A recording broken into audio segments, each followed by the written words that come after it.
تو اللہ تعالیٰ نے عورت کو جتنی آزادی دی ہے اللہ تعالیٰ نے، اتنی میں سمجھتا ہوں کہ مرد کو اتنی دی بھی نہیں ہے.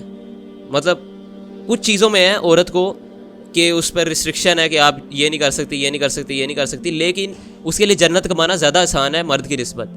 وہ عورتیں جو کہ دنیا میں لباس پہن کر بھی ننگی ہوتی ہیں. نبی صلی اللہ علیہ وسلم نے فرمایا کہ جب میں نے جنت میں دیکھا تو مجھے اس میں زیادہ تر نظر آیا کہ اس میں زیادہ تر جو لوگ تھے وہ غریب تھے.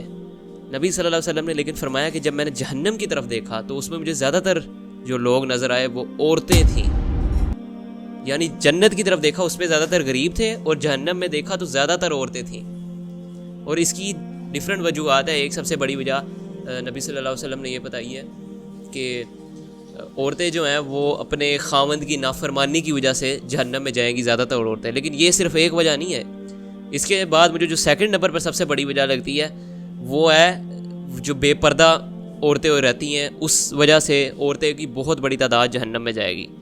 نبی صلی اللہ علیہ وسلم نے فرمایا کہ ایک ایسی عورت جو کہ بے پردہ رہتی ہے یا ٹائٹ لباس پہنتی ہے، اسے جنت کی خوشبو بھی نصیب نہیں ہوگی.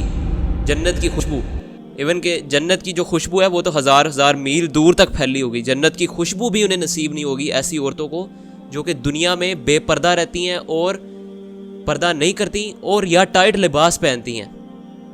اور اس کے اوپر ایک اور حدیث ہے. نبی صلی اللہ علیہ وسلم کو ڈیفرنٹ، جب آپ صلی اللہ علیہ وسلم معراج کے موقع پر گئے تھے تو انہیں ڈیفرنٹ عذاب دکھائے گئے تھے جہنم میں. فلاں لوگوں کو یہ عذاب ہو رہا ہے، کوئی جو شراب پیتا تھا اس کو اس طرح کا عذاب ہو رہا ہے، جو زنا کرتا تھا. نبی صلی اللہ علیہ وسلم نے ایک گروہ کے بارے میں بتایا کہ نبی صلی اللہ علیہ وسلم نے فرمایا کہ اس کے بارے میں مجھے بھی نہیں بتایا گیا، اس کا اتنا سخت عذاب تھا کہ اس کا عذاب مجھے بھی نہیں دکھایا گیا.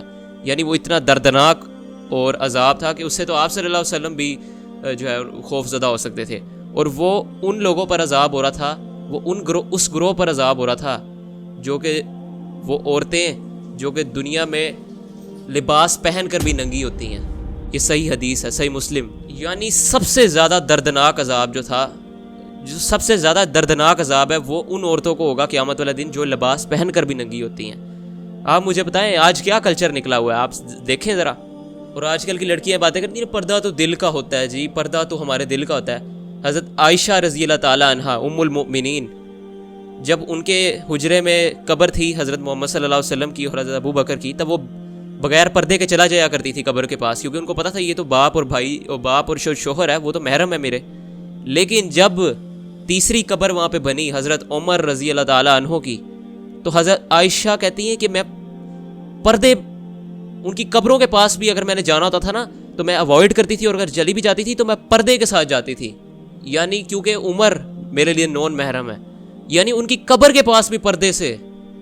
اور یہ ہوتا ہے اصل دل کا پردہ. اور یہاں پہ کہتی ہیں نہیں یہ تو دل کا پردہ ہے نا، ہمارے دل میں ایمان ہے.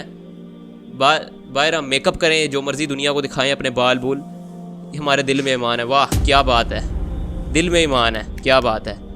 اور حجاب کو بھی ایک طرح سے دیکھیں ہم مذاق بنایا ہوا ہے کہ صرف مطلب ایک عجیب سا کانسیپٹ بنا دیا آج کل کی لڑکیوں نے حجاب کا، کہ صرف وہ نیچے بھائی جان ٹائٹ پینٹ شرٹیں پہنی ہوئی ہیں، ٹائٹ لباس پہنا ہوا، اوپر ہلکا سا وہ بالوں کو کور کرنے کے لیے چھوٹا سا ایک حجاب لگا لیا. حجاب کا مطلب یہ نہیں کہ صرف آپ نے بال کور کرنے ہیں. کمپلیٹ پردے کا مطلب ہے کہ اس میں آپ کے کلوتھس بھی بالکل جو لوز ہوں، اور آپ کے جو فیس بھی کور ہو، اور سارا آپ کا جو پراپر کور ہو، اور کہیں سے بھی جو ہے اس کی نمائش نہ لگے جسم کی. آج حجاب کو عجیب ہی میں دیکھ رہا ہوں کہ وہ ٹرینڈ بنایا ہوا ہے، صرف سر پہ بالوں کو کور کرنے کے لیے ایک حجاب لیا ہوتا ہے اور نیچے وہی بے شرموں والے کپڑے پہنے ہوتے ہیں. تو یہ تو حجاب کی، بلکہ اس کو تو ڈی ویلیو کر دیا حجاب کو. تو ایسی عورتوں کے بارے میں آیا کہ جو ٹائٹ لباس پہنے گی انہیں جنت کی خوشبو بھی نصیب نہیں ہونی. اور جہنم میں صرف عورتیں زیادہ نہیں ہونی، دجال کی جو پیروکار ہوں گی وہ بھی سب سے زیادہ عورتیں ہوں گی. اگر آپ نے پڑھا ہوگا حدیث میں، دجال کی سب سے زیادہ پیروکار عورتیں ہوں گی، یہودی اور عورتیں. اب عورتیں کیوں ہوگی؟ اس سے آپ کو پتہ چلا یہ جو فیمنزم کا ایجنڈا ہے، یہ جو چلا رہے ہیں پوری دنیا میں فیمنزم کا ایجنڈا، کہ عورت کو اتنی زیادہ آزادی دو. آزادی دو، آزادی کس چیز سے؟ اسلام سے آزادی دو، اسلام سے آزادی دو. کہ یہ کیا بھائی ہمیں ٹریپ کیا ہوا ہے. یہ کھل کے نہیں نہ کہتی ہیں، جو عورت مارچ پہ نکلتی کھل کے نہیں نہ کہتی ہمیں اسلام سے آزادی دو. اس لیے وہ بیچ بیچ میں کہہ رہی ہوتی ہیں کہ یہ کیا ہمیں ٹریپ کیا ہوا ہے اس چیز میں.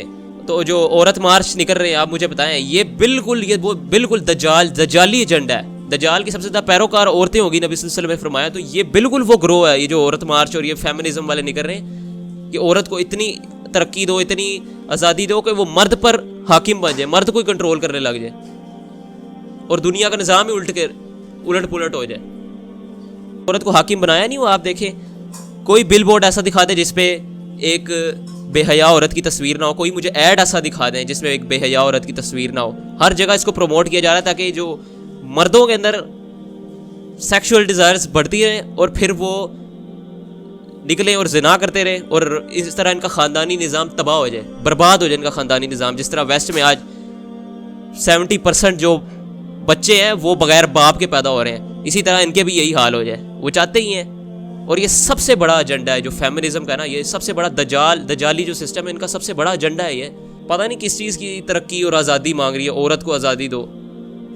میں تو سمجھتا ہوں کہ مطلب اللہ نے جتنی آزادی دی ہے عورت کو کہ اتنی تو مرد کو دی نہیں ہے.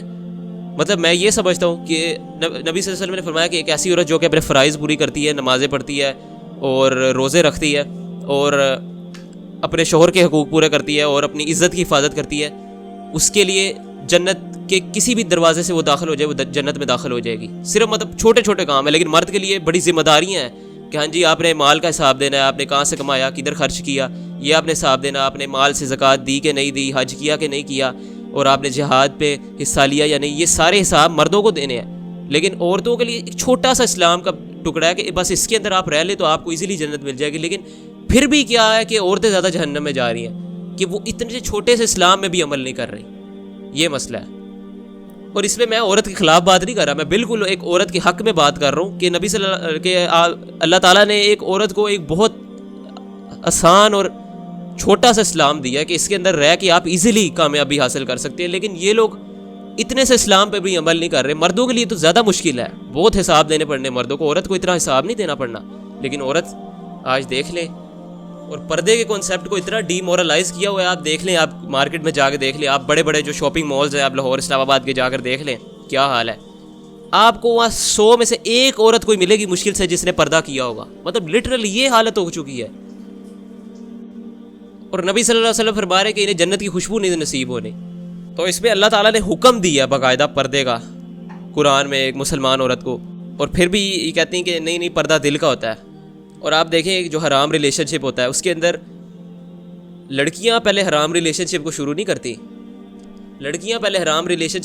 کرتی. یہ لڑکے ہوتے ہیں 90% کیسز میں, جو لڑکے ہیں نا یہ شروع کرتے ہیں حرام ریلیشن شپ. لیکن پھر لڑکیاں کیوں پڑ جاتی ہیں اس چیز میں؟ کیونکہ وہ بڑی معصوم ہوتی ہیں نا, وہ اس چیز میں پڑ جاتی ہیں کیونکہ انہیں کچھ ٹائم کے لیے جو لڑکے کی بات ہے وہ اٹریکٹیو نظر آئی ہوتی ہے کہ تم سے میں نے خوبصورت دیکھی نہیں ہے, یا تمہارے لیے میں جان بھی دے سکتا ہوں, یا تم سے زیادہ میں کسی چیز سے محبت نہیں کرتا. انہیں لگتا ہے یہ سچ میں یہ سچ کہہ رہا ہے, لیکن یہ لڑکے کا ٹریپ ہوتا ہے. اس نے ہر لڑکی سے یہ بات کرنی ہے. آپ اگر اس کی بات نہیں مانو گے, اس نے کل کسی اور لڑکی کے پاس جانا ہے, اس کو بھی یہ بولنا ہے. وہ بات نہیں ماننے کی, کل کسی اور لڑکی کے پاس جائے گا کہ آپ سے میں نے خوبصورت دیکھی نہیں ہے. تو یہ میں لڑکا ہوں, مجھے پتہ ہے یہ لڑکوں کے ٹریپ ہوتے ہیں. لیکن حرام ریلیشن شپ لڑکیاں آغاز نہیں کرتی, لیکن لڑکیاں کیوں پھنس جاتی ہیں؟ وہ اسی وجہ سے کچھ ٹائم کے لیے ان کو لڑکے کی باتیں بڑی وہ لگ رہی ہوتی ہیں اچھی. اور اللہ تعالیٰ نے اس میں فرمایا ہے کہ مسلمان عورت کو, مطلب میں سمجھتا ہوں کہ ایک الگ قسم کا ایٹیٹیوڈ دیا اللہ نے قرآن میں, کہ اللہ نے فرمایا کہ کسی بھی نامحرم مرد سے آپ نرم لہجے میں بات نہ کرو, بلکہ سخت لہجے میں بات کرو. مرد کو یہ حکم نہیں ہے. مرد کو تو حکم ہے کہ آپ نے مطلب عورت سے نرمی سے پیش آنا ہے, لیکن عورت کو یہ حکم ہے کہ تم نے ایٹیٹیوڈ سے رہنا ہے. مطلب یہ ایٹیٹیوڈ اللہ نے دیا قرآن میں ایک عورت کو کہ تم نے مطلب سخت لہجے میں بات کرنی ہے کسی بھی نامحرم مرد سے, تاکہ یہ کوئی خیال کرے ہی نہ کہ میں اس کے ساتھ اس طرح سیٹنگ وغیرہ کر لوں. تو یہ مجھے ایک بڑی اچھی چیز لگی کہ اللہ نے مطلب اتنا بڑا ایٹیٹیوڈ دیا ہے ایک عورت کو قرآن میں, جو کہ مرد کو نہیں دیا. تو اللہ تعالیٰ نے عورت کو جتنی آزادی دی ہے اللہ تعالیٰ نے, اتنی میں سمجھتا ہوں کہ مرد کو اتنی دی بھی نہیں ہے. مطلب کچھ چیزوں میں ہے عورت کو کہ اس پر ریسٹرکشن ہے کہ آپ یہ نہیں کر سکتی, لیکن اس کے لیے جنت کمانا زیادہ آسان ہے مرد کی نسبت. لیکن پھر بھی آپ دیکھ لیں کہ عورتوں نے زیادہ ہی جہنم میں جانا ہے. کیوں؟